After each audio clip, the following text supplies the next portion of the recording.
Guys हम लोग ready हो चुके हैं, अभी बेट द्वारका के लिए निकल रहे हैं। बेट द्वारका और नागेश्वरम मॉल।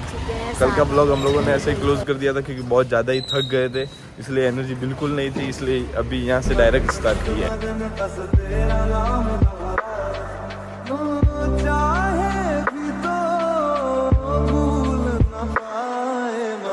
तो चलते चलते हमें यहाँ पे एक स्टॉल दिखी जहाँ पर बहुत से लोग चाय नाश्ता कर रहे थे, तो मैंने भी चाय का एक कप ले लिया और कुछ खमन ले लिए। चलो इसे टेस्ट करके बताती हूँ कैसे।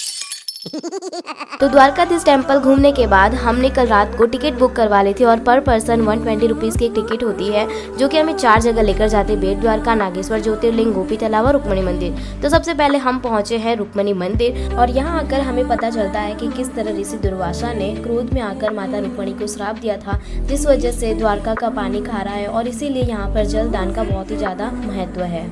तो यहाँ के दर्शन तो एकदम अच्छे से हो चुके हैं। तो अभी हम पहुँच गए हैं वापस नागेश्वर ज्योतिर्लिंग, जो कि 12 ज्योतिर्लिंग में से एक है। एंड यहाँ की जो भगवान शिव जी की मूर्ति बहुत ही ज़्यादा बड़ी थी एंड यहाँ पर अभिषेक चल रहा था।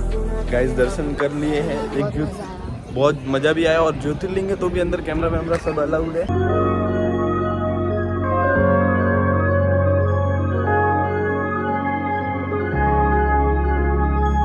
अच्छा, तो ये दोनों जगह घूमने के बाद अभी हम पहुंच गए हैं गोपी तालाब। तो यहाँ की आपको बहुत ही अलग अलग स्टोरी सुनने को मिलेगी, लेकिन आपको यहाँ पर जो एक कॉमन चीज दिखेगी वो है गोपी चंदन।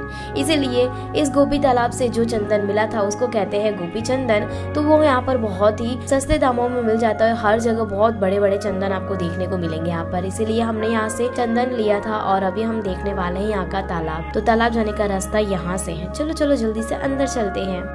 वाह, ये है गोपी तालाब, कितना सुंदर है। तो यहाँ पर तो बहुत सारी मछलियाँ हैं और सभी लोग इन मछलियों को खाना डाल रहे हैं। तो फिर से हम लोग बस में बैठ चुके हैं और अभी हमें जाना है बेट द्वारका, जहाँ पर हमें बहुत ज्यादा टाइम लगने वाला है। अरे कमू जल्दी जल्दी चलो, हमें बस वाले अंकल ने सिर्फ 2 घंटे का टाइम दिया है, उतने में हमें वहाँ पर जाकर वापस भी आना है और वो भी बोट में बैठना है। बाप रे, बहुत ही ज्यादा डर लग रहा है इतनी बारिश में। तो चलो चलो जल्दी से चलते हैं। लग रहा है आगे, क्या लगता है बोट में जाएंगे तब कैसा लगेगा? बारिश तो चालू है शायद, बारिश बहुत ज्यादा तो चालू, बट मुझे डर भी लग रहा है क्योंकि यहाँ पे तो कुछ दिख ही नहीं रहा। कहाँ पर है मंदिर? मंदिर तो उस साइड पे है। अच्छा। अब देखते हैं बोट में ज्यादा भीड़ ना हो।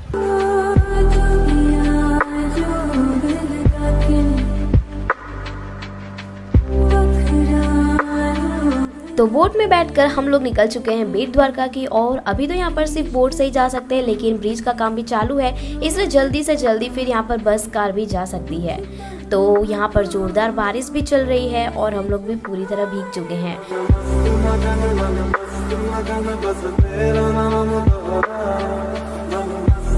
सो फाइनली 15-20 मिनट के बाद हम लोग यहाँ पहुँच जाते हैं एंड फिर हमें यहाँ पर अपना जो फ़ोन है वो वापस यहाँ पर जमा करवाना होता है, क्योंकि अंदर कुछ भी शूट करना अलाउड नहीं है। तो कुछ देर बाद हम वापस इसी बोट में बैठकर फिर से दूसरे किनारे की ओर आ जाते हैं। तो हम लोग यहाँ पर 12 बजे से पहले वापस आ चुके थे।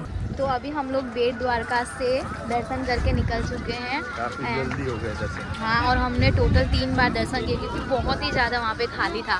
लेकिन अब जैसे हम लोग बाहर निकले और इतनी सारी यहाँ पर भीड़ जमा हो चुकी है, बहुत ही ज्यादा लोग जा रहे हैं। मीन्स हमारा जितना भी जो डेस्टिनेशन था वो सब कंप्लीट हो चुका है ना। हाँ, हाँ, बेट द्वारका, नागेश्वरम और गोपी तालाब और रुक्मणी मंदिर, मीन्स हमने पूरा द्वारका एक्सप्लोर कर दिया है। तो अभी हम लोग जा रहे हैं होटल की ओर। वहाँ जाकर हम लोग थोड़ा फिर से फ्रेश होंगे क्योंकि हम पूरी तरह से भीग चुके हैं। हाँ, और अब इस बारिश में और भी ज़्यादा अच्छा लगेगा। भूख भी बहुत लग रही है। तो चलो अब वहाँ चलते हैं। हम यहाँ पर इतना ज़्यादा थक चुके थे कि हमने आगे का कुछ भी शूट नहीं किया और बस खाने में ही लगे रहे और हम भूल चुके कि हमें कुछ शूट भी करना है। अपने घर जाना है। तो दूसरे दिन वापस 9 बजे हमने ट्रेन पकड़ी और अभी हम लोग निकल रहे हैं सूरत की ओर। जैसे ही ट्रेन में बैठो तब आपको एक आवाज जरूर सुनाई देगी पूरे दिन तक, और वो है चाय चाय चाय, गरम चाय चाय। तो इसीलिए फिर मैंने भी 1 कप चाय मंगवा ली। मैंने सोचा बहुत ही ज़्यादा टेस्टी होगी, पर बहुत ही ज़्यादा बकवास थी, इसलिए मुझे फेंकनी पड़ी। तो फिर मैंने बिस्किट से ही काम चला लिया। कम तो चाय पीता नहीं है, इसलिए मैंने सिर्फ अपने लिए एक मंगवाई थी।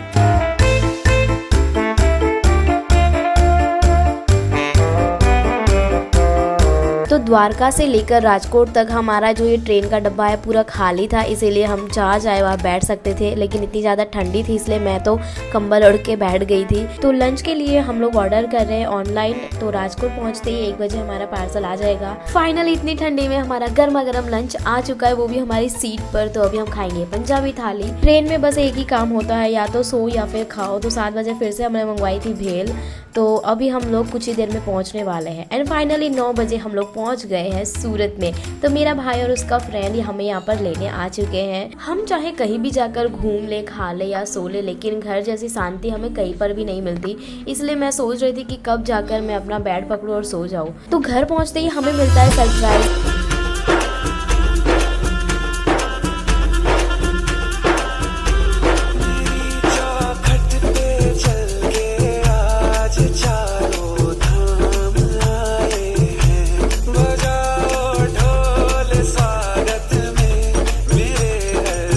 कि आपको हमारी ये द्वारका ब्लॉग की सीरीज़ बहुत ही ज़्यादा पसंद आई होगी। तो जय श्री कृष्ण कमेंट में ज़रूर लिखें और साथ ही हमारे मिनी ब्लॉग्स भी देखना ना भूलें।